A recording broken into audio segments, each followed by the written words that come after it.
Political news, sports news, crime news કે તમારા રાજ્યના સમાચાર, હવે દરેક ખબર પર રહેશે અમારી નજર. ગુજરાતનો સર્વશ્રેષ્ઠ ન્યૂઝ ચેનલ.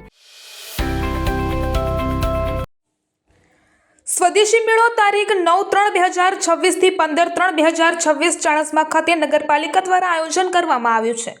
પાટણ જિલ્લાના ચાણસ્મા નગરપાલિકા દ્વારા સ્વદેશી મેળાના સ્ટોલનું આયોજન કરવામાં આવ્યું. મહિલા કળા શક્તિનો આ મેળો મહિલાઓ માટે આત્મનિર્ભર બનવાની સોનેરી તક સાબિત થયો છે. પાલિકા પ્રમુખ દ્વારા રિબિન કાપી મેળાને ખુલ્લો મૂકવામાં આવ્યો હતો. ચાણસ્મામાં હર ઘર સ્વદેશી ઘર ઘર સ્વદેશીના સંદેશ સાથે દરેક વસ્તુઓ સ્વદેશી વપરાય તે હેતુથી ચાણસ્મા નગરપાલિકા દ્વારા સ્વદેશી ઉત્પાદનો તથા કુશળ કારીગરોને પ્રોત્સાહન આપવા માટે અને સ્થાનિક ઉદ્યોગોની સમૃદ્ધિ વધારવાના હેતુથી સ્વદેશી મેળાનું આયોજન કરવામાં આવ્યું. ચાણસ્મા નગરપાલિકા પાસે નગરપાલિકા દ્વારા 7 દિવસ માટે સ્વદેશી મેળાનું આયોજન કરવામાં આવ્યું, જેનું સોમવારે નગરપાલિકાના પ્રમુખ પ્રતીક્ષાબેન પટેલ સહિત રાજકીય આગેવાનો અને અધિકારીઓની ઉપસ્થિતિમાં રિબિન કાપી આ મેળો ખુલ્લો મુકાયો હતો. ત્યારબાદ તમામ મહાનુભાવો દ્વારા દીપ પ્રાગટ્ય કરી અને તમામનું સન્માન કરવામાં આવ્યું હતું.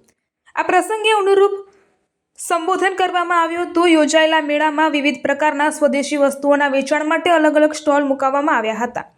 સ્વદેશી મેળામાં ચાણસ્મા નગરપાલિકાના પ્રમુખ પ્રતીક્ષાબેન પટેલ, ઉપપ્રમુખ આંસુ પટેલ, ચીફ ઓફિસર પ્રેરક પટેલ, કારોબારી ચેરમેન શિલ્પાબેન, ચાણસ્મા મામલતદાર ગઢવી તેમજ ચાણસ્માના અગ્રણીઓ, પૂર્વ નગરપાલિકા પ્રમુખ વિષ્ણુભાઈ પટેલ, તાલુકા ભાજપ પ્રમુખ કિરણ જાની, શહેર ભાજપ પ્રમુખ જય પટેલ, ચાણસ્મા પાટીદાર સમાજના આગેવાનો ઉમેશભાઈ પટેલ, પૂર્વ નગરપાલિકા પ્રમુખ સુનિલભાઈ પટેલ, MB પટેલ સહિતના આગેવાનો તથા નગરપાલિકાના નગરસેવકો સહિત કર્મચારીઓ ઉપસ્થિત રહ્યા હતા અને આ મેળાનો શુભારંભ કરાવ્યો હતો. રિપોર્ટર જય કિશન પટેલ, ચાણસ્મા.